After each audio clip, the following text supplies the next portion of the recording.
Power generation company JSW energy कार्यक्रम में हो रही है शामिल, जो कि जेएसडब्ल्यू ग्रुप की कंपनी है और 2000 से इन्होंने कमर्शियल ऑपरेशन शुरू किए हैं और पावर के स्पेस में जबरदस्त लीडिंग कंपनी के तौर पर उभर कर आई है। आइए मुलाकात करते हैं कंपनी के जॉइंट मैनेजिंग डायरेक्टर और सीईओ प्रशांत जैन साहब हमारे साथ कार्यक्रम में शामिल हो रहे हैं। कॉर्पोरेट सेक्टर का 30 साल से ज्यादा का गहरा अनुभव है। 27 सालों से तो जेएसडब्ल्यू ग्रुप के साथ ही आप जुड़े हुए हैं और 2017 में आप जेएसडब्ल्यू एनर्जी के एमडी और सीईओ बने हैं। जैन साहब, बहुत बहुत स्वागत है आपका। धन्यवाद सर जी बिजनेस के लिए समय देने के लिए। और सबसे पहले एक बार हमारे दर्शकों को नतीजे रख दूं जो कल आए हैं बाजार बंद होने के बाद। पहले रिजल्ट आप एक बार देख लीजिए। आय में दमदार 75% की ग्रोथ आती दिखी। 1727 करोड़ से सीधा 3000 करोड़ के पार का आंकड़ा पहुंचा है।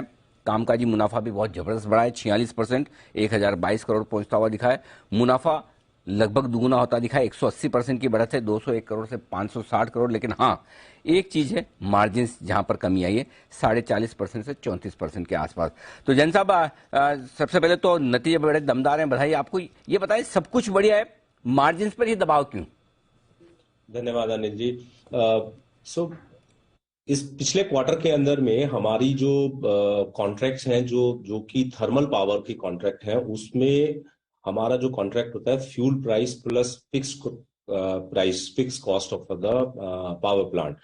क्योंकि पिछले क्वार्टर में आपको पता है कि थर्मल कोल के जो प्राइसेस हैं वो करीब जो कि $100 पर टन के हिसाब से चल रहे थे, वो बढ़ के 340-350 डॉलर हो गए थे। तो उसकी वजह से फ्यूल की प्राइस बढ़ गई, लेकिन हमारे जो मार्जिन है वो फिक्स रहता है।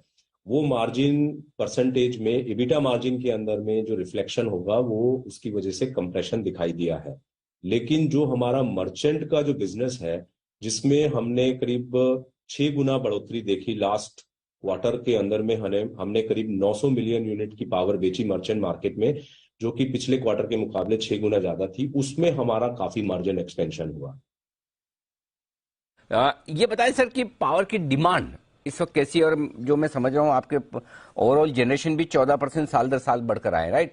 तो एक तो अभी तक इस क्वार्टर की डिमांड और आगे के लिए आउटलुक क्या दिख रहा है सर? तो पिछले क्वार्टर के अंदर में 16.8% पावर डिमांड की ग्रोथ थी पूरे कंट्री के अंदर में। यही पावर डिमांड पिछले साल में करीब 8% की थी और पिछले 20 साल में ये पावर डिमांड करीब 5% एनुअलाइज ग्रोथ के रन रेट से चलती आ रही थी। और जिस तरह से अभी इकोनॉमिक एक्टिविटी कंट्री की इंप्रूव हो रही है, मेरा मानना है कि अगले 10 साल के अंदर में पावर डिमांड 6 से 8% के रन रेट पे चलेगी, जो कि पिछले 20 साल में 5% के करीब CAGR पे चली है। तो करंट क्वार्टर और करंट ईयर में मैं बहुत ऑप्टिमिस्टिक हूं। मेरे को लगता है इस साल भी पावर डिमांड करीब 7 से 8% के करीब रहेगी और हो सकता है हम थोड़ा पॉजिटिवली सरप्राइज ही हो। और पिछले 10 सालों में क्योंकि इतनी कैपेसिटी कंट्री के अंदर में ऐड नहीं हुई है जितनी एक्चुअली होनी चाहिए थी, बट हमारे यहाँ काफी ओवर कैपेसिटी सिचुएशन थी, वो धीरे धीरे एब्जॉर्ब होती चली गई।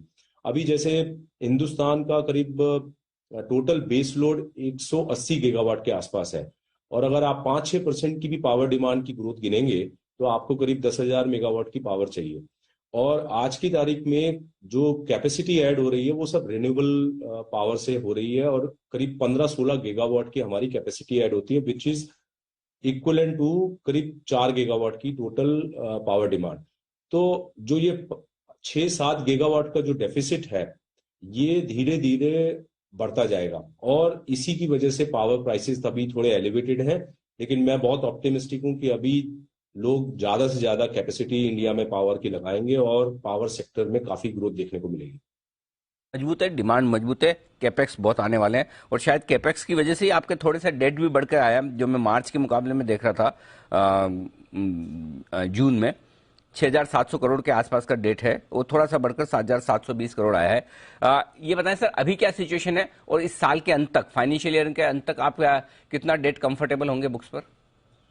देखिए, अभी हमारी जो डेट टू इबिटा है वो 1.75 टाइम्स है, और हमने पिछले काफी समय से ग्रोथ पे ध्यान नहीं दिया था क्योंकि पावर सेक्टर काफी मुश्किलों दौर से गुजर रहा था।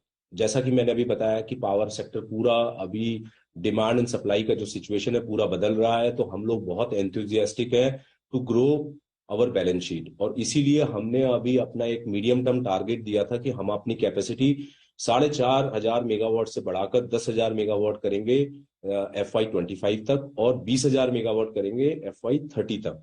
तो इसी के लिए हमारे करीब अभी 2,500 मेगावाट की जो पावर कैपेसिटी है, जिसको में हम करीब 15,500 करोड़ रुपए का कैपिटल एक्सपेंडिचर कर रहे हैं, वो अभी कंस्ट्रक्शन में है और अगले 18 महीने में ये सब कैपेसिटी कमीशन हो जाएगी।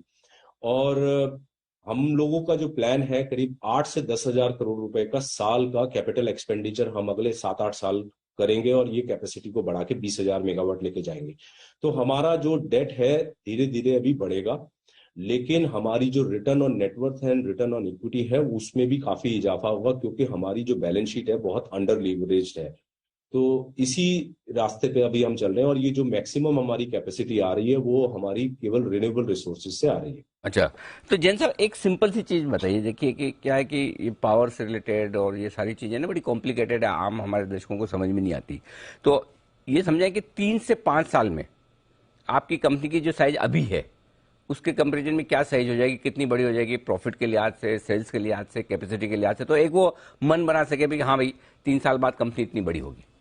तो हमने इसके बारे में एक मीडियम टर्म गाइडेंस दिया था कि हमारी जो कैपेसिटी है 3 साल के अंदर में हमारी डबल से ज्यादा हो जाएगी, और करीब 7 साल के अंदर में हमारी कैपेसिटी 4 गुना हो जाएगी। और जब हमारी कैपेसिटी डबल हो जाएगी तो हमारे प्रॉफिट्स 3 गुना, और FY30 तक 6 गुना हो जाएंगे। तो ये हमने एक फॉर्मल, हमारा एक विजन प्लान हमने इन्वेस्टर्स को बताया था करीब 6-8 महीना पहले, और उस पे जो उस प्लान के हिसाब से हमने एग्जीक्यूशन शुरू किया। और मैं बड़ा इस बात से एक्साइटेड हूं कि ये जो प्लान हमने बनाया था हम उसमें पहले ही उसको अचीव कर लेंगे, क्योंकि पूरे विश्व में अभी एनर्जी ट्रांजिशन बहुत फास्टर पेस पे हो रहा है।